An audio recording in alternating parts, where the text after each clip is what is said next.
Olá! Hoje a gente vai mergulhar numa das histórias da criação mais, profundas e, olha, bem contraintuitivas que existem. Ela vem de um texto fundamental da Kabbalah, o Talmud Ezer Sefirot.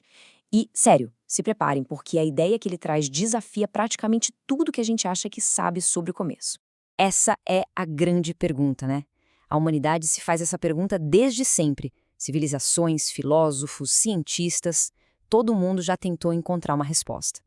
E o texto que a gente vai analisar hoje, ele oferece uma perspectiva que é fascinante e, sinceramente, totalmente inesperada.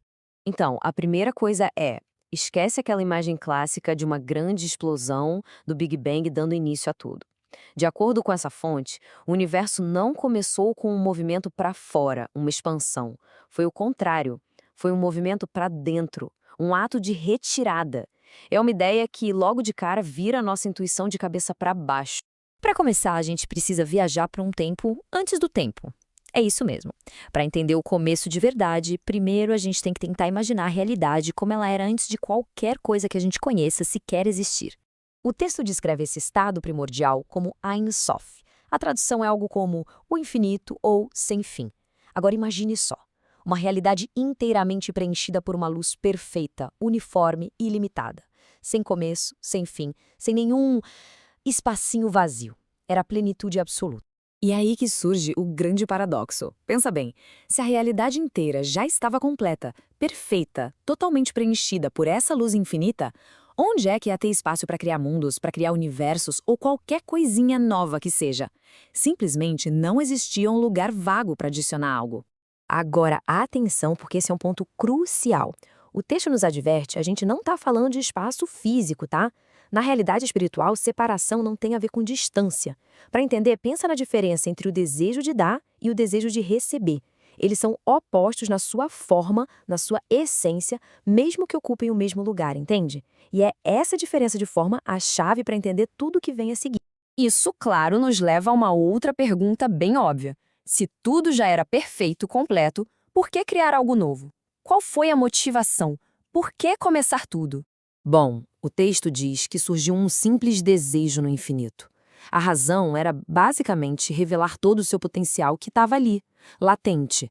Pensa num grande artista que tem ideias geniais na cabeça e sente a necessidade de botar na tela.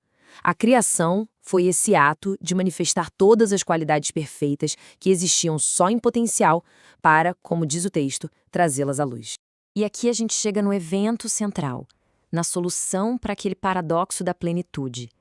É um dos conceitos mais profundos dessa cosmologia, conhecido como Tzimtzum, a grande contração. Tzimtzum significa exatamente isso, contração, restrição. É o ato pelo qual a luz infinita se autolimita. Ela se retira de um ponto central para, de propósito, criar um vazio onde antes só havia plenitude. É importante entender, não é um evento físico, é como um ato de autoocultração. Então, como isso aconteceu? Vamos lá, passo a passo. Imagine a realidade inicial, cheia daquela luz. Essa luz, então, se contrai num ponto médio que é puramente conceitual, ok? A partir desse ponto, ela se afasta, se retira para os lados. A imagem é quase como as águas do mar se abrindo, sabe?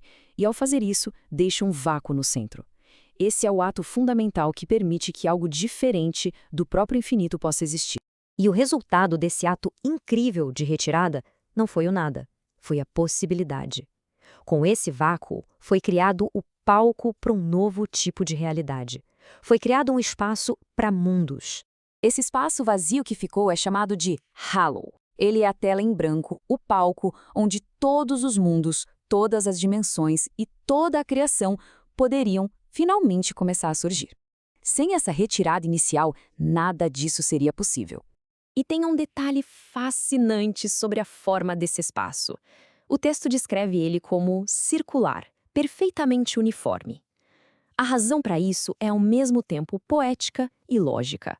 Como a luz infinita que se retirou era uniforme, a retirada dela também tinha que ser uniforme. Ou seja, a forma do vazio é como um eco, um reflexo da perfeição que o originou. Então, qual é a grande lição que a gente tira disso tudo? Chegamos ao princípio fundamental por trás dessa história toda, a ideia de criação através da limitação.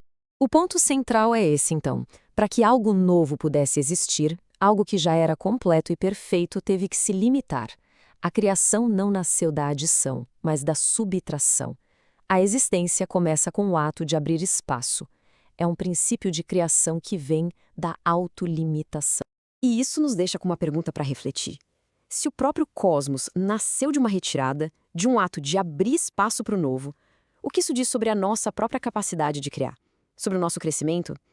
Talvez, para construir algo novo, primeiro a gente precise aprender a arte da contração.